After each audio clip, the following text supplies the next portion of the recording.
Si, Monsieur le Président, Madame la Ministre, mes chers collègues, le Pas-de-Calais perdra à la rentrée 2024 57 postes d'enseignants en primaire et maternelle.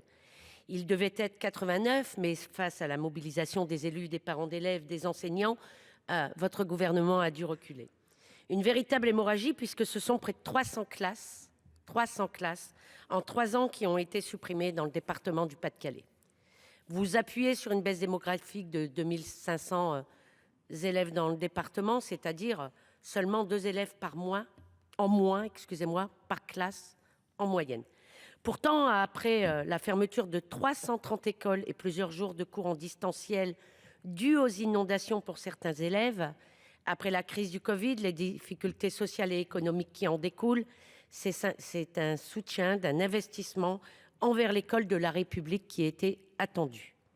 Enfin, alors que plus de 1500 élèves notifiés attendent toujours une place en classe ULIS, unité localisée pour l'inclusion scolaire, que 400 élèves en situation de handicap ont besoin d'une AESH, que les remplacements ne sont pas honorés, la priorité devrait être celle des moyens supplémentaires.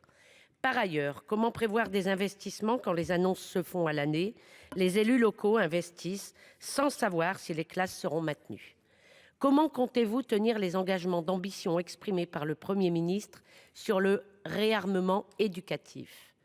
La carte scolaire doit être entérinée le 11 mars au conseil départemental de l'éducation nationale. Comptez-vous revenir en arrière et revoir votre copie sur ces annonces scandaleuses de suppression de postes et de classes? Je vous remercie. Merci, ma chère collègue. Pour vous répondre, la parole est à Madame Marina Ferrari, secrétaire d'État chargée du numérique. Merci, Monsieur le Président, Madame la sénatrice Apoursopoli. Le budget 2024 de l'éducation nationale et de la jeunesse est et demeure le premier budget de la nation. Dans le premier degré, compte tenu de la baisse démographique, nous l'évoquons, le nombre d'élèves prévu à la rentrée 2024, la réduction du nombre d'emplois dans le public n'empêchera en rien de poursuivre l'amélioration des taux d'encadrement. Nous prévoyons d'atteindre un niveau historique avec 6,03 professeurs pour 100 élèves à la rentrée scolaire 2024 contre 5,46 en 2017.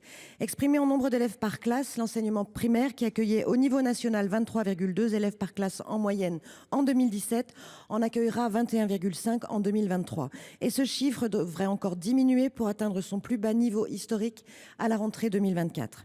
Le gouvernement sera donc au rendez-vous des priorités pour l'école primaire.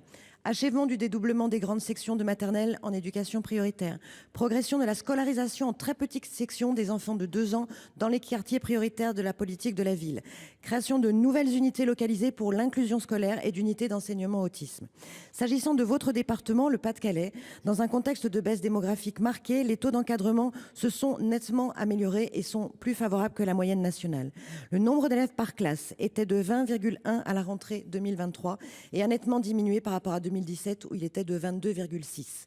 S'agissant du nombre de postes, pour 100 élèves du département, il est passé de 5,57 en 2017 à 6,34 à la rentrée 2023. Ce qui a permis pour la rentrée 2023 de dédoubler les classes de CP et de CE1 et près de 89% des classes de grande section en éducation prioritaire. Enfin, le processus de préparation de rentrée se poursuit jusqu'à la rentrée de septembre dans un dialogue continu avec les élus et un suivi très attentif des évolutions éventuelles d'effectifs. Mais je rebondirai par rapport à la sénatrice qui était intervenue précédemment et je ferai remonter à ma collègue que les parlementaires souhaitent également être associés étroitement à ces discussions. Je vous remercie. Madame Apoursopoli, vous avez 17 secondes pour répliquer. Oui, Madame la Ministre, vous me parlez de règles de calcul. Moi, je vous parle d'humain, je vous parle d'enfants en grande difficulté scolaire. Je vous parle de ce que nous avons subi dans le Pas-de-Calais, d'inondations avec des enfants qui ont été une fois de plus en distanciel. Voilà, je pense que nous ne sommes pas sur le même registre et je regrette quand même que lorsque l'on vous pose des questions, vous n'y répondiez pas, mais que vous passez votre temps à défendre votre politique. Je vous remercie. La parole est à